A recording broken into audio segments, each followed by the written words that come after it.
Friends, welcome to biryani master. எல்லாம் எப்படி இருக்கீங்க? இன்னைக்கு எங்கள் வீட்டில் ரசம் சாதம் தான். ஸோ அதுக்கு சூப்பரான சைட் டிஷ் ஒன்று செஞ்சுருக்கேன். மட்டன் சுக்கா வறுவல். அது எப்படி செய்யணும்னு பார்க்கலாமா? வாங்க. மட்டன் சுக்காவுக்கு தேவையான பொருட்கள்: வெங்காயம் 1 மீடியம் சைஸ், கருவேப்பிலை கொஞ்சம், 3 4 பல்லு பூண்டு, ஒரு சின்ன துண்டு இஞ்சி நல்லா நறுக்கி வச்சுருக்கேன், ஒரே ஒரு பச்சை மிளகா, மட்டன் 1/4 கிலோ, மிளகாத்தூள் 2 டீஸ்பூன், மஞ்சத்தூள் 1/2 டீஸ்பூன். இது சோம்பு, சீரகம், மிளகு அதையும் தட்டி வச்சுருக்கேன். உப்பு தேவைக்கேற்ப. இப்போ சுக்காக்கு என்ன பண்ணணும்? முதல் ஸ்டெப்பு, அதே மாதிரி ப்ரெஷர் பேனில் மட்டன் போட்டுட்டு லைட்டாக தண்ணி ஊற்றிக்கோங்க. நம்ம நறுக்கின இஞ்சி, பூண்டு, பச்சை மிளகா போட்டுக்கோங்க. மிளகாத்தூள், மஞ்சத்தூள், உப்பு எல்லாமே போட்டுட்டு ஒரு 4 to 5 விசில் விட்டுருங்க.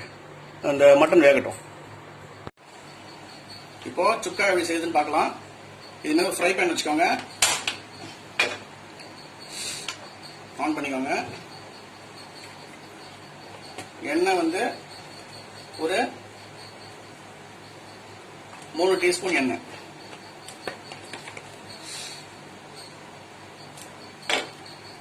எண்ணெய் காயட்டும்.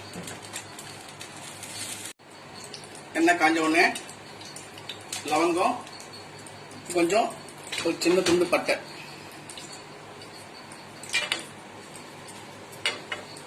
அப்புறம் கருவேப்பிலை, வெங்காயம்,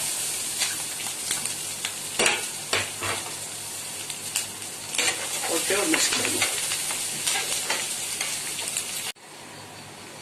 வெங்காயம் லைட்டாக வதங்கினா போதும். அதுக்கப்புறம் நம்ம வேக வச்ச இந்த மட்டன் அப்படியே போட்டுடுங்க.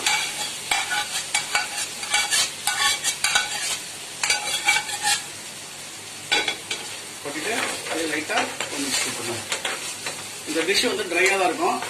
இது ட்ரை சுக்கா தான் இருக்கும். இப்போ ரசம் சாதம், சாம்பார் சாதம் அதுக்கெல்லாம் நல்ல சைட் டிஷ்.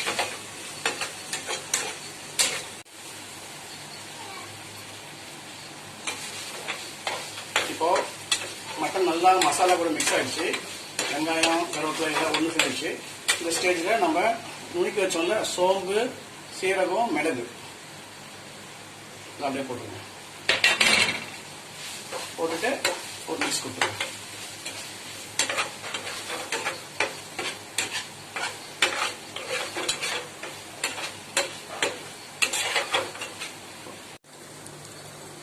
நல்லா வதங்கிடுச்சு, நல்லா மிக்ஸ் ஆகிடுச்சு, ரெடி. இப்போ ஸோ நம்ம லைட்டாக கொத்தமல்லி தூவிட்டு அடுப்பை ஆஃப் பண்ணிடலாம்.